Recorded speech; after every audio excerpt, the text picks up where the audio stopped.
UNTV live, हम हैं आपकी आवाज।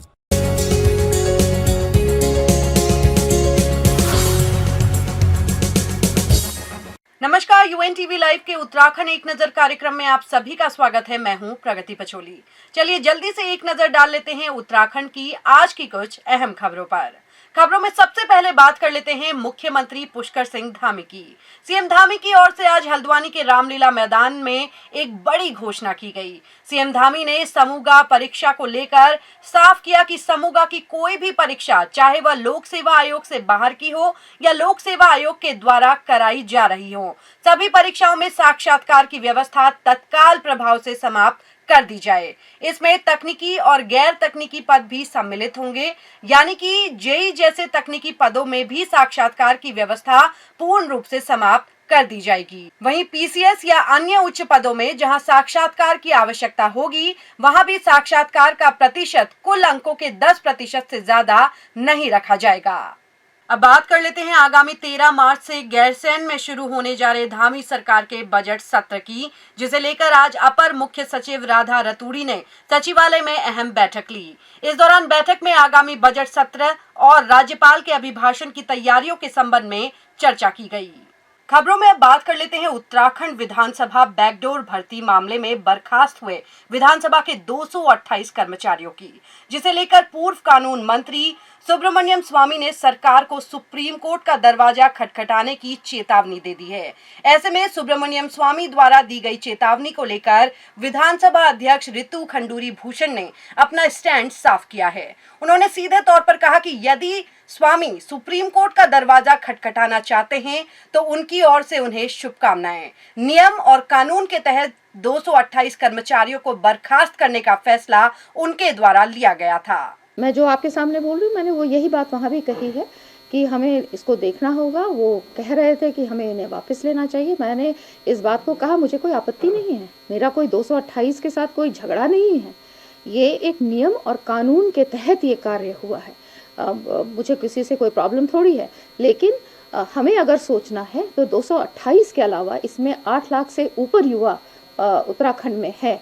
क्या हमने नियम कानून फॉलो किए या नहीं किए, इन चीजों को देखते हुए ये निर्णय लिया गया। प्रदेश की धामी सरकार ने उत्तराखंड राज्य लोक सेवा आयोग और अधीनस्थ सेवा चयन आयोग की कुल 7 भर्ती परीक्षाओं के पेपर लीक मामले की जांच हाईकोर्ट के सिटिंग जज की निगरानी में कराने का निर्णय लिया है। लेकिन सरकार के इस फैसले को उत्तराखंड कांग्रेस ने अधूरा और देर से लिया हुआ फैसला करार दिया है। कांग्रेस प्रदेश अध्यक्ष करण मेहरा ने इस पर सवाल खड़े करते हुए कहा कि इसमें पूरी संभावना है कि गवाहों को डरा धमकाकर या किसी अन्य तरीके से गवाहों की गवाही को प्रभावित किया जा सकता है। ऐसे में सरकार को हाईकोर्ट के सिटिंग जज की निगरानी में CBI की जांच करानी चाहिए। ये बहुत देर में लिया गया फैसला है और अधूरा फैसला है, क्योंकि एस राजू ने जिस दिन आरोप लगाया था कि सफेद पोश नेता का दबाव है कि मैं जांच न करूं, ये गंभीर आरोप था। उसके बाद पटवारी पेपर लीक हो गया, लड़कों पर लाठीचार्ज हो गया, गोपन के अपराध के 2 अधिकारी पकड़े गए और स्टेट एजेंसी की पोल खुल गई कि जब हाकम सिंह की जमानत हो गई, मुख्य आरोपी की जमानत हो गई, 25 से ज्यादा लोगों की जमानत हो गई, हम स्टेट एजेंसी पे कैसे भरोसा कर लें। मुख्यमंत्री ने फैसला किया कि हाईकोर्ट के सिटिंग जज की अध्यक्षता पर जांच होगी, लेकिन जांच एजेंसी कौन होगी? हम नहीं चाहते स्टेट की जांच एजेंसी हो, क्योंकि स्टेट के सफेद पोश नेता का नाम अभी तक बाहर नहीं आया है। वहीं उत्तराखंड में अपनी सियासी जमीन मजबूत करने में जुटी UKD यानी कि उत्तराखंड क्रांति दल ने अब लोगों को पार्टी में जोड़ने की कवायद तेज कर दी है। इसी कड़ी में आज विभिन्न क्षेत्रों के कई लोगों ने UKD का दामन थामा। UKD के वरिष्ठ नेता काशी सिंह ऐरी ने इन सभी लोगों को पार्टी की सदस्यता दिलाई और इनका UKD में स्वागत किया। जो मौजूद लोग हैं, जिसमें मैं अभी मजाक कर रहा था हमारे से, ये इतने बड़े एक्टिविस्ट हैं, इतने बड़े ह्यूमन राइट्स के एक्टिविस्ट हैं, RTI के एक्टिविस्ट हैं, लेकिन मैंने कहा अभी तक बंद क्यों नहीं हुई? उन्होंने कहा अभी तक नहीं पता, हो सकता है आगे जांच मिले, लेकिन अपना काम छोड़ेंगे नहीं। ऐसे लोग होते हैं जुनूनी, जिन्होंने अपना जीवन एक देश के लिए समर्पित किया हुआ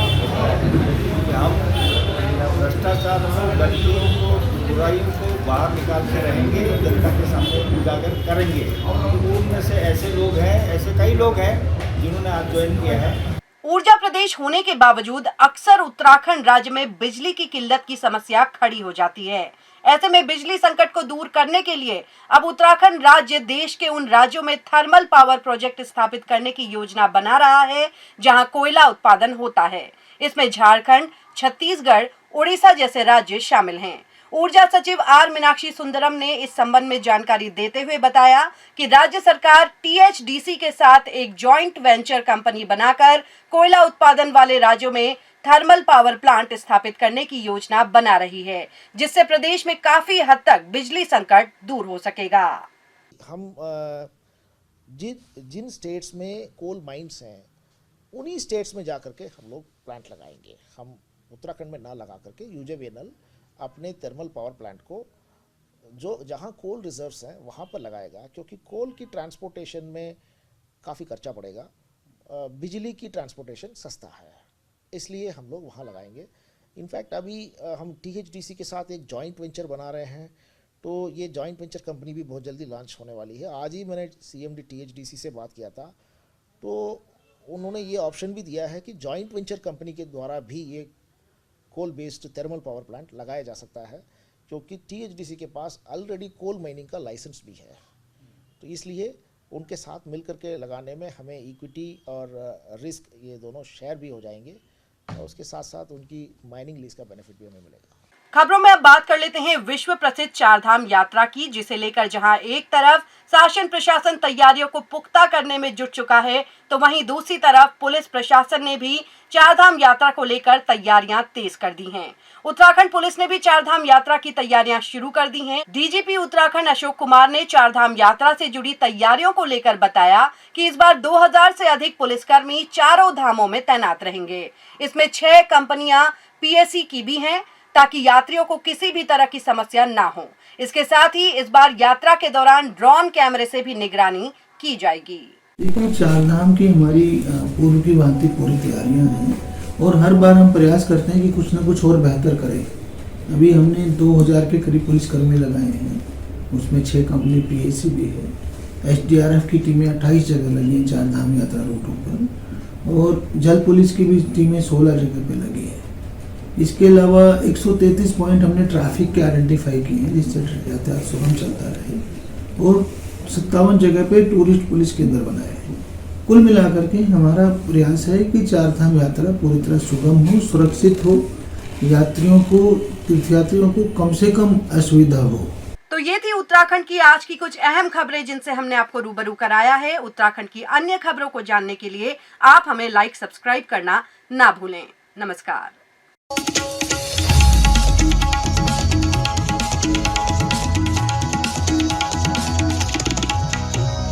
UNTV लाइव, हम हैं आपकी आवाज।